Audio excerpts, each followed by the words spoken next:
வணக்கம். நம்மளோட சிறகடிக்க சசிரல வரக்கூடிய எபிசோட் எந்த மாதிரி விஷயம் நடக்க போகுது சொல்லி நம்ம இந்த வீடியோல பார்க்கலாம். முத்து வந்து மணியை பார்த்துடுறாரு. பார்த்த உடனே முத்து சைலண்டாக வராங்க. வந்த உடனே அப்பா இங்கே பாருங்கப்பா, நான் எங்கூட கொஞ்சம் நிமிஷம் வாங்க அப்படின்னு சொல்லி முத்து வந்து அண்ணாமலையை கூட்டிகிட்டு போகிறாரு. அப்பா அண்ணாமலையா கிட்ட முத்து காமிக்கிறாரு. அப்பா அங்கே பாருங்கப்பா யார் திருதா அப்படின்னு சொல்கிறாங்க. டேய் இது ரோஹினோட மாமா வச்சு அப்படின்னு சொல்லிட்டு இருக்காங்க. அப்போ முத்து ஆமாப்பா எனக்கும் அதான் டவுட், பார்லாமாவோட மாமா இங்கே என்ன சாம்பார் ஊற்றிட்டு இருக்காரு அப்படின்னு சொல்லி முத்து வந்து கேட்குறாரு. அப்போ அண்ணாமலை எனக்கும் அதான்டா புரியல அப்படின்னு சொல்லிட்டு இருக்காங்க. அந்த நேரத்தில் நடக்குது அப்படின்னு பார்த்தீங்கன்னா மனோஜ் அது இல்லாமல் விஜயா அவங்க ரெண்டு பேருமே அண்ணாமலை தேடி வராங்க. அந்த நேரத்தில் என்ன நடக்குது அப்படின்னு பார்த்தீங்கன்னா அவங்களும் பார்த்துடுறாங்க. பார்த்த உடனே விஜயா சம்பந்தி இன்னும் நீங்கள் சாம்பார் ஊற்றிட்டு இருக்கீங்க, இன்னும் நீங்கள் இங்கே வந்திருக்கீங்க எப்படி அப்படின்னு சொல்லி கேட்குறாங்க. அப்போ மணி ஐயோ மாட்டிக்கிட்டோமே இப்போ என்ன பண்ணுறது அப்படின்னு சொல்லி மணி வந்து சைலண்டாக இருந்துட்டு இருக்காரு. பெருசும் வராரு. வந்த உடனே என்னப்பாச்சு, இவர் தான் மாமா, நான் கூட தேட்டு இருந்தேன்.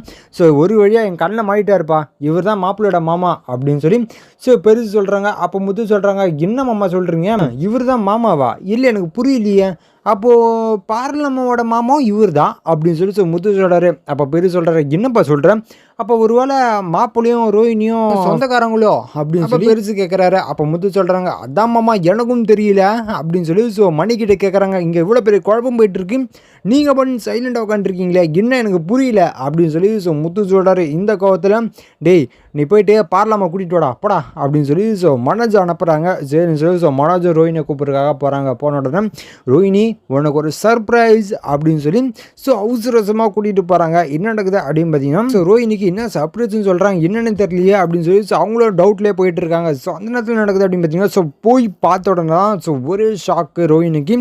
இதோ பாரு உன்னோட மாமா வந்திருக்காரு, அதுவும் உங்ககிட்ட சொல்லாமல் வந்திருக்காரு பாரு, எவ்வளோ பெரிய சர்ப்ரைஸில் அப்படி சொல்லி மனம் சொல்லிட்டு இருக்காரு. அப்போ முத்து டேய் என்னடா நீ பேசிகிட்டு இருக்க, ஒரு நிமிஷம் சும்மா இருறா அப்படின்னு சொல்லி மணி வந்து கேட்டுட்டு இருக்காங்க. அப்போ மணி வேறு வழியே இல்லாமல் முத்து கொஞ்சம் வாங்க முத்து உங்ககிட்ட ஒரு விஷயம் சொல்லணும் அப்படின்னு சொல்லி மணி வந்து முத்துவை கூப்பிட்றாரு. அப்போ அண்ணாமலை சொல்கிறாங்க அதெல்லாம் ஒன்றும் வேணாம் எல்லாரும் இங்கே பேசுங்க அப்படின்னு சொல்லி அண்ணாமலை சொல்லிட்டு இருக்காரு. மணி சொல்கிறாங்க இல்லைங்க நான் போயிட்டு பேசிட்டு மட்டும் வந்துடுறேன் அப்படின்னு சொல்லி மணி வந்து முத்துவை கூப்பிட்டு போகிறாரு.